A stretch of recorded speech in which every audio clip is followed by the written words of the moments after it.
The Honorable Ridon.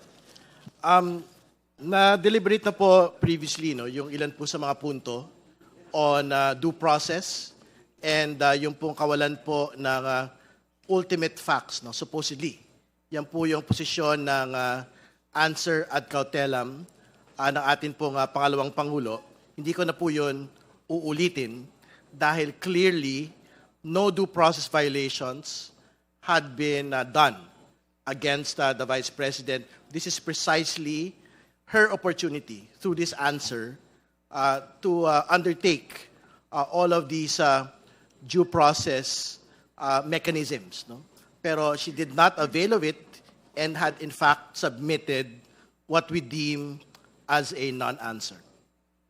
So yun po yung una on due process. Secondly, on ultimate facts, yung pong mga kasama natin kanina, binanggit na ho nila na hindi ho totoo na wala pong pagbanggit ng ultimate facts on confidential funds, on the death threats against the President, the First Lady, and the former House Speaker. Yung po usapin ng SALN, all of the documentation, all of the evidence had been submitted by the two complaints, at ito po yung mga papatunayan in each and every step of the proceeding. So hindi po ito totoo na wala pong ultimate facts. But as a final point, Madam Chair, gusto kong banggitin yung binabanggit nilang double standard ng komite sa papatupad ng atin pong rules on the President's impeachment and on the Vice President's impeachment. Hindi po totoo na meron pong double standard dito. Kasi wala akong pwedeng paghambing on how the committee had undertaken both impeachment proceedings. Kasi sa una't una, in the President's impeachment, ano ho ba yung laman nung po mga submissions doon po sa impeachment complaint ng particular po ng mga binasurang complaints? Una, karamihan po doon mga news articles lang po yung binabanggit po nila. Pangalawa, meron po doon binabanggit na ebidensya, unauthenticated video document. Ibig sabihin, walang affidavit yung po nga submission po ng ebidensya po na yun. But as compared to the Vice President's impeachment complaints, ano yung pinag-uusapan natin ebidensya at dokumentasyon sa bagay po na ito?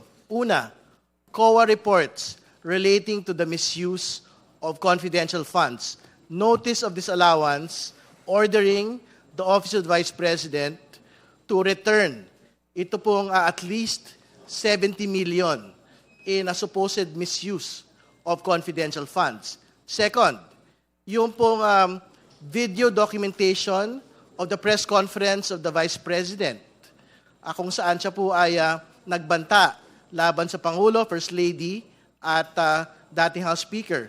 Video documentation, kung saan sinasabi niya na gusto niyang pugutan ng ulo ang Pangulo ng Pilipinas at iba pa hong mga katulad ng mga video documentation. Pangatlo, pagbabanggit po ng Statement of Assets, Liabilities, Net Worth ng atin pong pangalawang Pangulo, kung saan pinag-uusapan po yung paglobo ng kanyang yaman from 7 million in 2007 to 88 million in 2024. Ito po yung mga documentation, ebidensya that exists sa impeachment complaint against the Vice President. And lastly, yung pong Madriaga affidavit, which is something that has been signed and will be tested on credibility as soon as we get to hearing proper. So, Madam Chair, wala hong batayan yung binabanggit po ng answer ad cautelam ng pangalawang Pangulo that the House Committee on Justice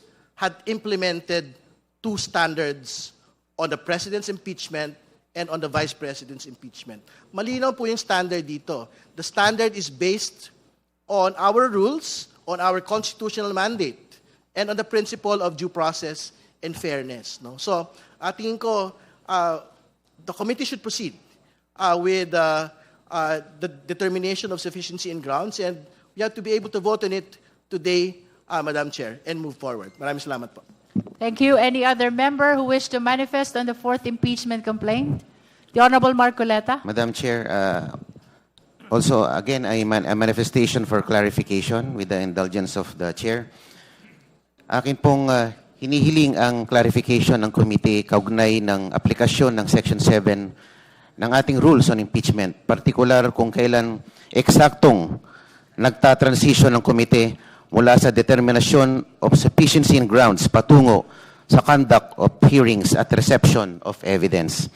Sa malinaw na basa ng Section 7, matapos ang submission ng pleadings, affidavits at relevant documents sa ilalim ng Section 6 o matapos ang lapse ng period, ang tungkulin ng komite ay tukuyin muna kung may sufficient grounds for impeachment. Kung wala, dapat i-dismiss. Kung meron, saka pa lamang magko-conduct ng hearing kung saan papasok ang examination, cross-examination at compulsory processes.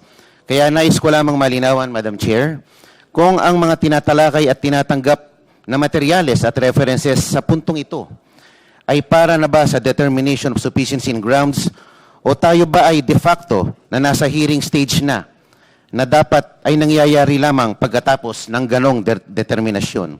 Ang paglilinaw na ito ay mahalaga upang matiyak na ang ating proseso ay nananatiling tapat sa ating sariling rules at upang maiwasan ng anumang persepsyon na ang komite ay lumalampas o naghahalo ng mga yugto ng proceedings na malino na pinaghiwalay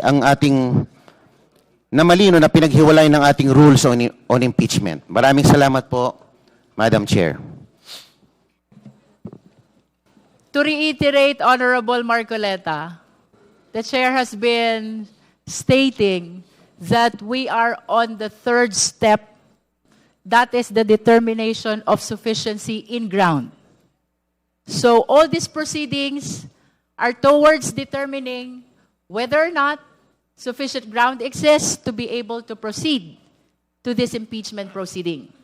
It is only after the declaration of whether or not there is sufficient ground that we may be able to proceed to hearing proper.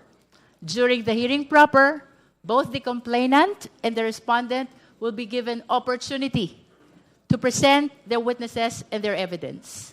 Madam, di po dapat we should have determined the sufficiency in ground before we voted for sufficiency in form and substance. Kasi we already voted for that. I wish to direct the Honorable Marcoleta to the rules of impeachment, Secretariat. Perhaps we need to provide him a copy of the rules. Again, the proceeding before the Justice Committee, Honorable Marcoleta, is summarized into 5. And you can confirm this from the rules of impeachment adopted by the 20th Congress. 1 is form, 2 is substance, 3 is ground, 4th is hearing proper, and 5th is the determination of probable cause. After that, we go to the plenary.